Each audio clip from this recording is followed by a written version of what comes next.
दोस्तों नमस्कार। जैसा हम जानते हैं कि हम त्योहारों पर बार बार किसी न किसी विषय को लेकर आते हैं।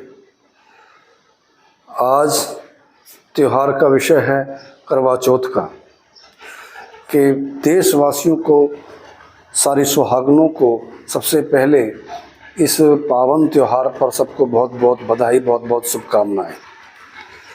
ये जो करवा चौथ का त्योहार है, इसका क्या सामाजिक महत्व है और क्या इसका आध्यात्मिक पहलू है, आज हम इन दोनों पहलुओं पर चर्चा करेंगे। सबसे पहले समझते हैं कि ये समाज में हमारा क्या इस चीज़ का महत्व है, हमारे समाज में ये करवा चौथ का त्यौहार क्या काम आता है। हम देखते हैं कि आजकल की जो पीढ़ी है वो लगातार पतन की तरफ जा रही है। सबके रिश्ते आपस में ख़राब होते चले जा रहे हैं। तलाक के केस कोर्ट में बहुत ज़्यादा बढ़ चुके हैं। समाज में तलाक की, दहेज की पंचायतें आए दिन होती रहती हैं। सास और बहू के झगड़े होते रहते हैं, ससुर और बहू के झगड़े होते हैं। ये आए दिन ये क्रम चलता रहता है। ये क्यों चलता रहता है? क्योंकि रिश्तों की मिठास, रिश्तों का महत्व हमारे समाज से लगातार कम होता चला जा रहा है। इस करके हमारा सामाजिक पतन भी होता चला जा रहा है। अब आए दिन हम देखते हैं कि झगड़े आपस में इतने बढ़ गए कि कोर्ट कचहरियों तक चले जाते हैं। जब करवा चौथ आती है तो करवा चौथ से कुछ दिन पहले और कुछ दिन बाद तक हम सब देखते हैं कि घरों का वातावरण बड़ा पॉजिटिव हो जाता है। कलह भी कम हो जाती है, कलेश भी कम हो जाता है। मैं तो कहता हूँ साल में एक बार नहीं बल्कि महीने में 2-3 बार तो अगर ऐसा हो तो ये रिश्तों की पवित्रता बनी रहेगी, रिश्तों की मर्यादाएं बनी रहेंगी। तलाक के जो मामले हैं जो कोर्ट में चल रहे हैं, जो पंचायतें आए दिन समाज में खाप पंचायतें बैठती हैं, वो भी कम हो जाती हैं। चूँकि हम देखते हैं कि आपस में पति पत्नी में दरार किसी बात पर चलती जाती है, बढ़ती जाती है। लेकिन क्यों? चूँकि विश्वास और प्रेम की आपस में दोनों में कमी होती है। प्रेम और विश्वास को बढ़ाने के लिए ये जो त्योहार है, जो व्रत है करवा चौथ का, ये बड़ा महत्वपूर्ण है। जब पति या पत्नी एक दूसरे के लिए व्रत रखते हैं तो व्रत रखने का मतलब कोई फॉर्मेलिटी पूरी करना नहीं है। व्रत रखने का मतलब है कि हम उसका आदर करते हैं, उसका सत्कार करते हैं, उसकी भावनाओं की कदर करते हैं, उसकी इज्जत करते हैं।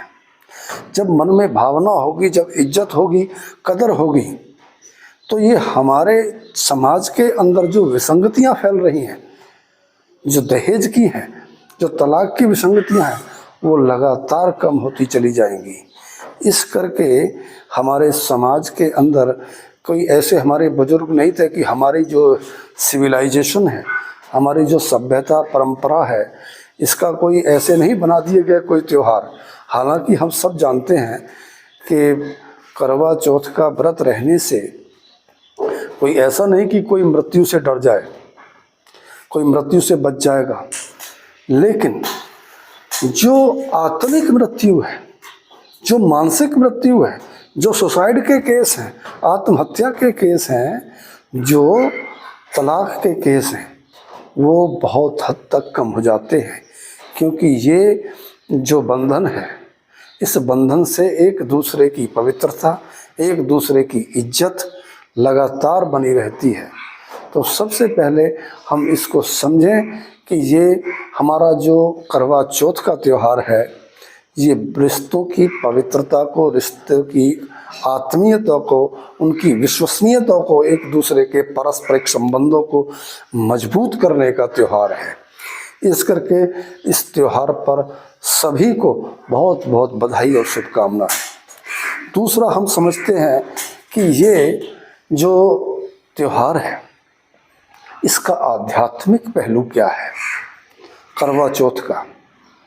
अब देखो, आमतौर से हम देखते हैं अगर कोई भूखा रहने से या व्रत रहने से अगर किसी की उम्र लंबी होती तो कोई भी सास अपनी बहू को रोटी नहीं देती, लेकिन हकीकत इससे उलट होती है। कभी भी किसी के साथ कुछ भी हो सकता है। तो फिर इसका मकसद क्या है, क्या आध्यात्मिक पहलू है?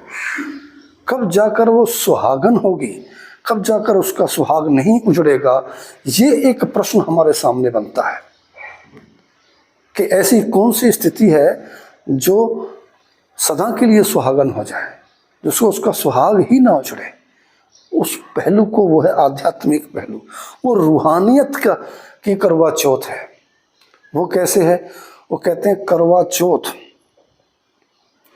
जब जो सुहागनें होती हैं, हम देखते हैं बड़ा अच्छा व्रत रहती हैं, भूखा रहती हैं, उसके बाद में व्रत रहने के बाद में चांद को देखकर, पहले चांद को देखती हैं, उसके बाद अपना व्रत तोड़ती हैं, निर्जल व्रत रखती हैं। क्या मकसद है? करवा चौथ यानी कि ऐसी करनी करें, ऐसी करनी करें, कौन सी? वो रूहानियत की करनी, अपनी कॉन्शियसनेस को, अपनी चेतन सत्ता को पलट के ऊपर की तरफ कर। और जैसे हम चढ़ाई चढ़ेंगे तो करवा चौथ वो करनी करके चौथे लोक में, चौथे मंडल पर जब आत्मा पहुंचती है, यानी कि जो सचखंड है, जो सतलोक है, पहला मंडल पिंड, अंड, ब्रह्मांड और सचखंड, ये चौथे लोक सचखंड में जब आत्मा पहुंचती है, तब जाकर उसको वो सच्चे पीर के, वो सच्चे परमात्मा के, वो सच्चे पति के दर्शन होते हैं वहाँ पर परमात्मा के। उसके बाद इस जीवात्मा को, इस आत्मा को कभी जन्म मरण में आना नहीं पड़ता, ये हमेशा के लिए सुहागन हो जाती है, इसका सुहाग कभी नहीं उजड़ता। चांद को देखकर पानी देते हैं, ये सारी सिंबॉलिक चीज़ें हैं कि आत्मा जब उन्नति करती है, रूहानी मंडलों पर चढ़ती है, तो यानी कि सूरज और चांद मंडल को पार करके दर्जे में दर्जे रूहानी मंडलों को, तीनों लोकों को पार करके, यानी पिंड, अंड, ब्रह्मांड, और जब चौथे लोक, करवा चौथ वो चौथ है, चौथे लोक में, चौथे लोक बसे मेरा स्वामी, वहाँ स्वामी है, वहाँ सच्चा पीर बैठा। और जब वहाँ दर्शन होते हैं तो इस करके उस बारे में गुरबानी में कहा गया कि पीर सच्चे ते सदा सुहागन, कि वो सच्चा पीर वहाँ चौथे लोक में, सचखंड में वहाँ बैठा है। जब आत्मा वहाँ पहुँचती है और उस पति परमेश्वर के दर्शन करती है, उसमें जज्ब होती है, तब जाकर वो फिर सच्चे थे सदा सुहागन, हमेशा के लिए, सदा के लिए सुहागन हो जाती है। फिर उसका सुहाग नहीं उजड़ता, यानी कि फिर कभी भी उसको दुखों में, जन्म मरण के दायरे में कभी आना नहीं पड़ता।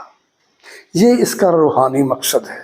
तो आइए, जो हमने आज तक किया बड़ी खुशी से मनाएं, जो सामाजिक पहलू है उनको बड़ी खुशी से मनाएं, लेकिन मकसद आध्यात्मिक जरूर ध्यान रखें।